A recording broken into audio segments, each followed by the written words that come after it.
하나님 말씀은 전도서 3장 12절로 22절 말씀입니다. 오늘 제목은 이렇게 행하심은 사람이 하나님을 경외하게 하려 하심이라는 제목으로 말씀을 묵상하고자 합니다. 우리가 지난 시간에 읽었던 전도서 3장 11절로 13절에는 이렇게 말씀이 나와 있습니다. 하나님이 모든 것을 지으시되 때를 따라 아름답게 하셨고 또 사람들에게는 영원을 사모하는 마음을 주셨느니라. 그러나 하나님이 하시는 일의 시종을 사람으로 측량할 수 없게 하셨도다.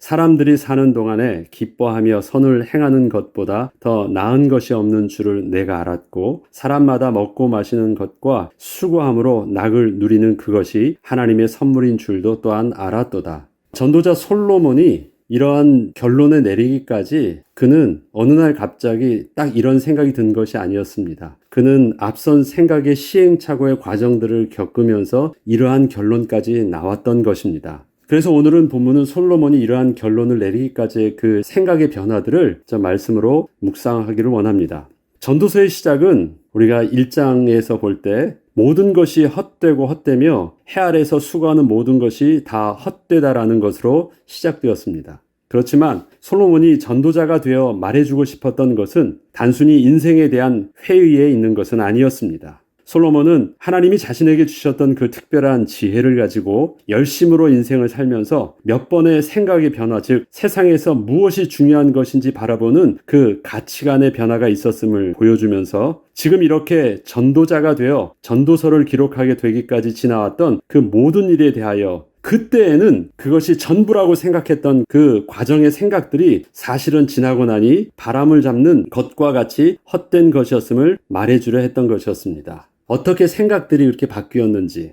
솔로몬은 비록 그때에는 자신의 생각들과 그 열심들이 아주 특별한 것이고 역사적으로 전무후무한 지혜와 업적이 될 줄 알았지만 시간이 지나면서 보니 결국 자신도 남들과 다름이 없는 허무한 인생의 반복 속에 있었다는 것을 그렇게 스스로 인정할 수밖에 없었기 때문이었습니다. 솔로몬도 처음에는 하나님이 자신에게 주셨던 특별한 지혜를 가지고 자신이 앞장서서 마음을 다하여 행하고 또한 가르치면 분명 다른 세상이 올 줄 알았습니다. 자기는 지혜가 있었기 때문에 자신이 하면 다를 줄 알았던 것입니다. 그런데 미련한 사람들이 살아왔던 인생이나 또 스스로 지혜롭다 하여 그렇게 열심을 다하여 살았던 자신의 인생이 결국 서로 다를 바 없이 똑같은 결론으로 마치게 되는 것을 보면서 결국 인생은 이렇게 살든 저렇게 살든 하나님께서 그저 수고하며 살게 하신 것 이상은 아무것도 아님을 깨닫게 되었다는 것이었습니다. 살아가는 삶의 과정 자체는 그렇다는 것입니다. 이처럼 더 나은 삶을 살기 위하여 행하던 모든 수고가 다 헛된 것임을 깨닫게 된 솔로몬은 그 다음으로 그렇다면 인생이 살면서 수고하는 모든 것은 사람에게 무엇이 유익한 것이었을까? 그동안은 수고라는 것에 초점이 맞췄는데 수고가 아니라 수고하게 하신 것이라면 도대체 무엇을 중요한 것으로 바라보며 살아야 될까? 그렇게 질문하게 되었습니다. 그 고민의 관점이 바뀌게 되었고 인생의 모든 일에는 때와 기한이 있는 것임을 그렇게 새롭게 깨닫게 되었던 것입니다. 14절에 보면 이렇게 나옵니다. 하나님께서 행하시는 모든 것은 영원히 있을 것이라. 그 위에 더할 수도 없고 그것에서 덜할 수도 없나니 하나님이 이같이 행하심은 사람들이 그의 앞에서 경외하게 하려 하심인 줄을 내가 알았도다. 이처럼 솔로몬은 더 좋은 세상을 위하여 자신이 그렇게 수고하고 있는 줄 알았는데 하나님께서는 인생들이 단지 수고하게 하시기 위하여 인생들의 모든 일들을 그렇게 때와 기한이 있게 하셨음을 알게 되었고 그 수고를 통하여 결국 하나님께서 바라보게 하신 것은 이 땅의 것이 아닌 영원하신 하나님 나라와 그곳의 왕 되신 창조주 하나님을 바라보게 하신 것임을 비로소 깨닫게 되었던 것입니다. 솔로몬이 인생을 바라보는 관점이 자신이 왕이 되고 자신이 주관자가 되어 바라보던 세상에서 결국 하나님의 주권 속에 자신도 있음을 인식하게 되면서 이제껏 어떻게 다스릴까를 고민하던 관심과 그 방향성이 이제는 어떻게 왕 되신 하나님의 뜻을 따르며 하나님을 섬겨야 하는 것일까로 바뀌게 되면서 드디어 그의 언어 속에서 하나님을 경외해야 한다는 고백을 처음으로 하게 되었던 것입니다. 자기의 위치가 무엇이었습니까? 왕이었고 다스리는 자였고 가르치는 자였고 도와주는 자였고 통치하는 자였습니다. 그러다 보니까 그 관점 속에서 뭔가를 자꾸 하려던 일들, 그러다 보니까 놓쳤던 자기의 본래 모습들을 발견하게 되면서 자기도 다스림을 받아야 되고 배워야 되고 그러기 위해서 하나님의 주권 속에 자기도 있음을 이제 드디어 깨달으며 하나님을 경외한다라는 단어가 그의 언어 속에서 드디어 나오게 된 것입니다. 솔로몬은 하나님을 경외해야 하는 것이 왕의 책무 중에서 가장 중요한 것임을 분명하게 인식하게 되면서 그동안 그가 보았던 세상의 모습들이 이전에 자기가 가르치며 다스리려고 했던 시선에서 보지 못했던 것들을 보게 되었고 그래서 세상이 다르게 보이기 시작했습니다. 그것이 오늘 본문에 있는 15절부터 21절의 말씀입니다. 이전에 솔로몬이 보던 시선과 어떻게 달라졌는지 한번 확인해 보겠습니다. 이제 있는 것이 옛적에 있었고 장래에 있을 것도 옛적에 있었나니 하나님은 이미 지난 것을 다시 찾으시느니라. 옛날엔 뭐예요? 내가 하는 것이 굉장히 새로운 것이었거든요. 특별한 것이었습니다. 그런데 보니까 그것은 하나님께서 늘 인생들에게 동일하게 반복하여 주시는 것들이었다라는 것입니다. 또 내가 해아래서 보건대 재판하는 곳 거기에도 악이 있고 정의를 행하는 곳 거기에도 악이 있도다. 내가 내 마음속으로 이르기를 의인과 악인을 하나님이 심판하시리니 이는 모든 소망하는 일과 모든 행사에 때가 있음이라 하였으며 내가 내 마음속으로 이르기를 인생들의 일에 대하여 하나님이 그들을 시험하시리니 그들이 자기가 짐승과 다름이 없는 줄을 깨닫게 하려 하심이라 하였노라. 인생이 당하는 일을 짐승도 당하나니 그들이 당하는 일이 일반이라. 다 동일한 호흡이 있어서 짐승이 죽음같이 사람도 죽으니 사람이 짐승보다 뛰어남이 없음은 모든 것이 헛됨이로다. 다 흙으로 말미암았으므로 다 흙으로 돌아가나니 다 한 곳으로 가거니와 인생들의 혼은 위로 올라가고 짐승의 혼은 아래 곧 땅으로 내려가는 줄을 누가 알랴. 솔로몬은 그동안 자신이 아주 의미를 두어 심각하게 고민하며 깊게 연구하던 일들에 대하여 하나님께서 인생들을 수고하시기 위해서 반복하여 사용하시는 일들이셨다고 하면서 스스로 내려놓고 있습니다.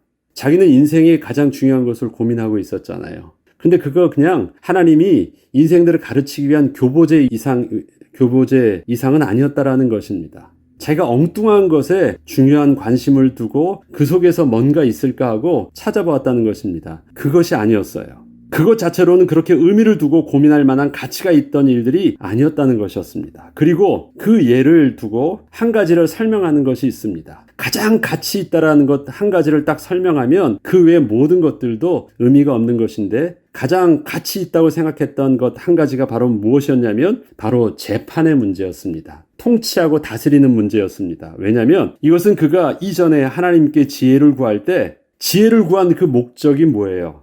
백성들의 그 재판을 바르게 하기 위한 목적으로 하나님께 구할 정도로 정말 진지하게 고민을 했던 것이었거든요. 근데 이제 되돌아보니 아무리 지혜를 가지고 정의를 행하려는 그 재판에도 결국 숨겨진 인생에 악이 있었더라고 하면서 죄 많은 인생의 지혜에는 결국 흠이 있는 부끄러움만 남았다는 것이었습니다. 아무리 정의를 가지고 행하려고 하는 그 재판에도 인생에게 있어서는 지나고 나면 그것은 하나님 앞에서 온전히 남는 것은 아니었다라는 것입니다. 그래서 연구하고 지혜를 가지고 어떻게 해서든지 바르게 하려고 했습니다만 자기 속에 숨겨진 악이 올바른 정의를 행할 수 없음을 분명히 보았다는 것이었습니다. 솔로몬은 결국 인생의 죽음의 문제 앞에서는 아무리 사람이 고상한 척해도 호흡하는 짐승과 다름이 없다는 결론을 내립니다. 그렇지만 한 가지 분명한 것은 그 죽음 이후에 인간의 영혼은 짐승과 다르게 하나님 앞에 서게 될 것에 대하여 누가 알랴라는 반문을 하며 이것이 가장 중요하게 바라보아야 할 핵심임을 증거하고 있습니다. 누가 알랴? 아무도 이것을 모른다라는 것입니다. 자기가 왜 전도자라는 말을 쓰게 되었느냐? 나는 아무도 모르는 것이 세상 사람들의 그 미련한 것, 그래서 그 지혜를 가르치려고 이러한 말 저런 말, 이런 교훈 저런 교훈 다 연구하고 남기고 가르치고 있었는데 자신도 무죄해서 알지 못했던 것이 하나 있었다는 것이에요. 결국 인생은 이렇게 살든 저렇게 살든 이 땅에서는 다 죽으면 없어지는 것으로 남는 것이 없는데 딱 한 가지 분명히 다른 것이 있다면 짐승처럼 그냥 썩어 없어지는 것이 아니라 인생은 바로 하나님 앞에 서게 된다는 것입니다. 진짜 알아야 될 것이 이것이 딱 하나였다는 것입니다. 영혼을 사모하는 것, 영원하신 하나님 앞에 나아가는 것, 그것이 진짜 관심을 가지고 보아야 할 일이었다라는 것입니다. 그런데 누가 알랴? 아무도 이것을 몰랐다라는 것입니다.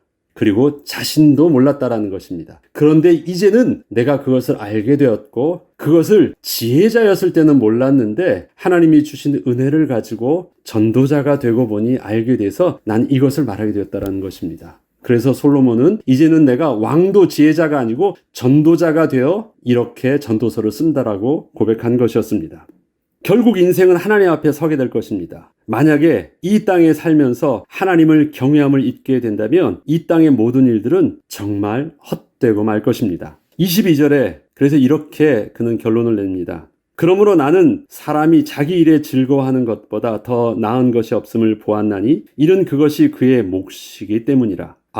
그의 뒤에 일어날 일이 무엇인지를 보게 하려고 그를 도로 데리고 올 자가 누구이랴. 무슨 말입니까? 인생에 일어나는 희노애락의 그런 모든 수고와 기쁨과 이런 모든 부분들은 그냥 하나님께서 주시는 대로 그냥 누리면 되는 것들입니다. 그런 것을 가지고 인생에 아는 척하고 고상한 척하고 뭔가 지혜를 주려고 하는 것 지나고 나면 아무것도 다 의미 없는 일입니다. 그러면서 탄식하듯이 말하고 있습니다. 그 뒤에 일어날 일들 무엇입니까? 결국 그렇게 죽고 나서 인생은 하나님 앞에 서게 될 것인데 영원하신 하나님을 우리의 경외할 기쁨의 주로 맞이할 것인가 아니면 심판의 주로 맞이할 것인가 그 고민을 하게 될 것인데 누가 그 인생들에게 그 뒤에 일어날 일들을 말해줄 자가 있겠느냐라는 것입니다.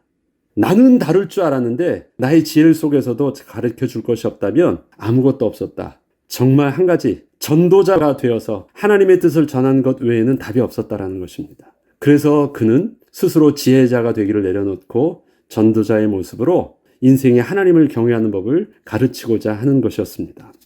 이처럼 하나님께서 이 땅에서 주신 모든 것들은 다 때와 기한을 따라 주시는 은혜로 깨닫고 그렇게 기쁨으로 감사함으로 누리면 되는 것이라고 그는 단순하게 그동안 세상에 굉장히 고민했던 것들을 쉽게 내려놓습니다. 그거 지나가는 것들이야. 그냥 주시는 대로 은혜로 누리면 돼. 그러나 비록 인생의 수고와 고통이 있을지라도 그것은 그렇게 지나간 것으로 그것이 인생을 사는 목적은 아닌 것임을 명심하면 되는 것이었습니다. 이 땅에 사는 동안 좀 더 잘 살기 위해서 좀 더 지혜롭고 좀 더 똑똑하고 뭔가 남기기 위해서 산다는 모든 것들은 아니라는 것입니다. 그것이 인생의 목적은 아닌 것을 알고 하나님이 주시는 은혜대로 주어진 일들을 그렇게 감당하고 살면 되는 것입니다. 전도자는 누가 알랴라는 반문을 통하여 나는 이것을 알게 되었고 이것을 말하기 위해 전도자가 되어 이렇게 전도서를 기록하게 되었음을 분명히 하면서 우리의 시선이 영원하신 하나님께 시선이 돌려지기를 드디어 촉구하고 있습니다. 앞에 헛되다라고 하면서 결국 자신의 생각의 변화가 하나님을 경외하는 영원한 것을 사모하고 하나님 앞에 서는 그것을 바라보게 하면서 이후로부터 그러면 이제 고민이 바뀌는 거예요. 우리도 어떻게 잘 살아야 되지? 어떻게 의미 있게 살아야 되지? 이런 건 내려놓고 우리가 하나님 앞에 설 때 우리가 분명히 하나님 앞에 서게 될 것인데 하나님 앞에 우리가 어떤 모습으로 서야 될까? 그렇다면 하나님을 경외한다라는 것이 그러면 무엇이지? 그것에 대한 질문을 가지고 이제 전도서 남았던 부분들을 이렇게 보게 되면 그것이 새로운 하나님께서 주시는 음성을 들을 수 있는 이제 마음의 밭이 준비가 된 것입니다. 그래서 오늘 3장을 중심으로 이전과 이후의 모습이 이렇게 달라지는 모습을 우리는 보게 될 것입니다. 계속해서 다음 시간에 계속하도록 하겠습니다. 기도하겠습니다. 하나님 아버지, 솔로몬은 하나님께서 자신을 왕으로 선택한 것이 은혜인 줄 알았었습니다. 그리고 하나님께서 특별히 자신에게 주신 지혜도 있는 것이 은혜인 줄도 알았었습니다. 그러나 왕이요 지혜자가 되는 것보다 더 이 땅에서 누려야 될 가장 큰 축복은 전도자가 되는 것. 그래서 이 땅의 모든 부분들을 말해주고 다스리고 가르치는 것이 아니라 영원하신 하나님 나라, 하나님 앞에 서게 될 것을 가르치고 그것을 준비케 하는 전도자의 모습이 정말 가장 소중한 것임을 그의 인생을 또 통치의 40년을 마무리하면서 결론을 내릴 수밖에 없었음을 하나님 우리에게 고백하고 있습니다. 하나님, 전도자 솔로몬을 통하여 그동안 지혜자 솔로몬을 통해서 보고 듣지 못했던 것을 우리가 동일한 하나님의 백성의 모습으로 듣게 하여 주시고 또 겸손한 마음으로 품게 하여 주셔서 우리의 인생은 후회가 없게 하여 주시고 거룩하신 하나님 앞에 설 때 기쁨으로 주님을 맞이하는 하나님의 백성으로 온전히 설 수 있게 하여 주시며 이번 한 주간의 삶도 그렇게 하나님을 경외하는 삶을 사는 한 주 되게 하여 주옵소서. 감사드리며 우리 주 예수 그리스도의 이름으로 기도합니다. 아멘.